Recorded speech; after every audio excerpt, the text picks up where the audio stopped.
Assalamualaikum warahmatullahi wabarakatuh. Perkenalkan, nama saya Amanda Setianingsih dari kelas 12 IPS 2. Saya akan menjelaskan proses perubahan sosial.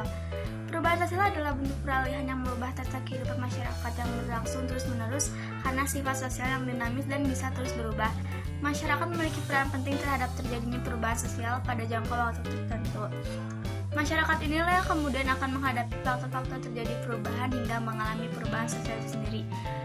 Yang pertama, ada penyesuaian masyarakat terhadap perubahan. Menurut Saleh Marjan dalam Baswari 2014, keserasian masyarakat merupakan suatu keadaan di mana lembaga kemasyarakatan telah berfungsi dan saling mengisi.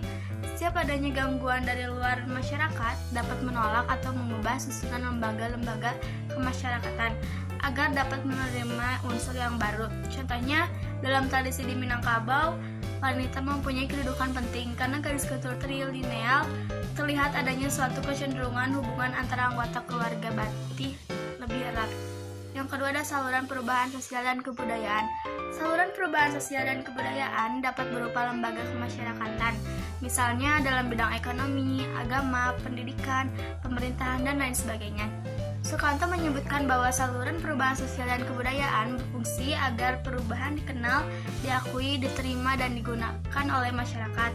Contohnya, pada 17 Agustus 1945 saat proklamasi kemerdekaan Republik Indonesia, yang merupakan kali pertama terjadinya perubahan pada struktur pemerintahan dari jajahan menjadi negara yang merdeka dan berdaulat. Yang ketiga, ada ketidakserasian perubahan-perubahan dan ketertinggalan budaya atau kultural. Ketidakserasian dapat terjadi karena kegoyahan dalam kehidupan masyarakat yang dapat menimbulkan kejahatan. Albert dalam Baswari 2014 dalam teorinya menjelaskan bahwa pertumbuhan kebudayaan tidak selalu sama. Ada yang tumbuh secara cepat, namun ada pula yang lambat. Adanya perbedaan antara pertumbuhan kebudayaan tersebut dinamakan dengan cultural lag. Contoh cultural lag antara lain keberadaan bus khusus yang sebenarnya ditujukan untuk mengurangi masalah kemacetan di ibu kota, namun justru menambah kemacetan. 4. Ada disorganisasi atau disintegrasi dan reorganisasi atau reintegrasi. Disorganisasi adalah keadaan tanpa aturan karena adanya perubahan pada lembaga sosial tertentu. Contohnya, pertengkaran antara keluarga. Reorganisasi merupakan suatu proses pembentukan norma-norma dan nilai-nilai sosial agar serasi dengan lembaga kemasyarakatan yang telah mengalami perubahan. Contoh reorganisasi masyarakat: penjajahan, bencana alam, wabah penyakit, pergantian kuasa, terlibat kasus, kebangkrutan, modernisasi. Dan yang terakhir ada arah perubahan atau direction of change. Saleh Marjan dan Sulaiman Somardi menjelaskan bahwa perubahan dapat bergerak meninggalkan faktor yang diubah setelah meninggalkan faktor tersebut. Perubahan dapat mengarah ke suatu hal yang baru maupun masa lalu.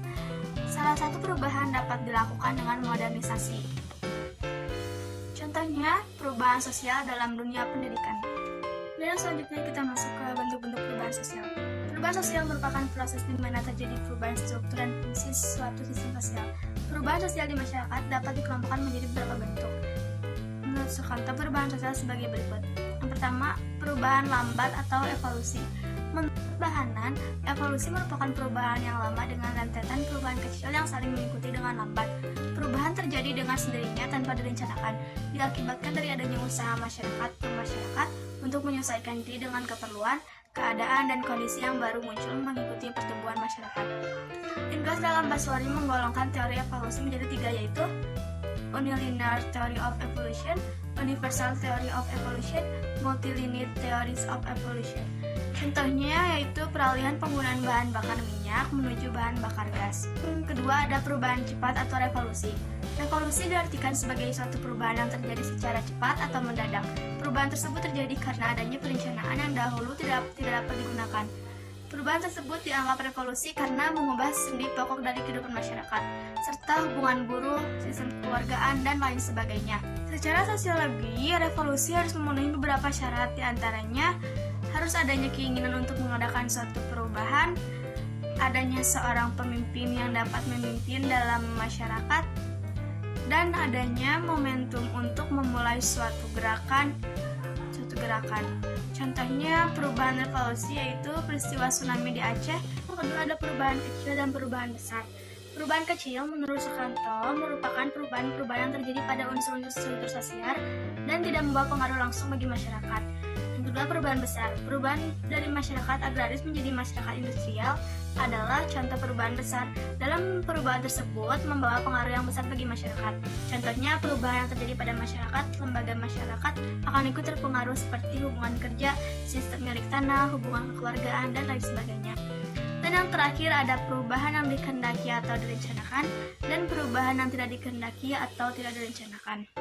Perubahan yang diperkirakan atau direncanakan terlebih dahulu oleh pihak-pihak yang akan mengadakan perubahan di masyarakat. Contohnya perubahan yang dikehendaki pada masa Orde Baru ada beberapa pemimpin perubahan yang melopori berbagai gerakan melakukan perubahan dengan berbagai cara. Akhirnya pada 1948 terjadi reformasi sebagai bentuk perubahan sosial politik yang telah direncanakan oleh masyarakat. Dan yang terakhir ada perubahan yang tidak dikehendaki. Perubahan terjadi tanpa dikehendaki serta berlangsung di luar jangkauan pengawasan masyarakat. Contohnya pada masyarakat tanpa peduli tentang pembagian hak waris yang diberikan kepada laki-laki dengan adanya perkembangan pengetahuan dan pendidikan, maka sistem tersebut diubah dan membagi rata kepada anak perempuan. Kasih presentasi video saya. Mohon maaf apabila ada kesalahan. Wassalamualaikum warahmatullahi wabarakatuh.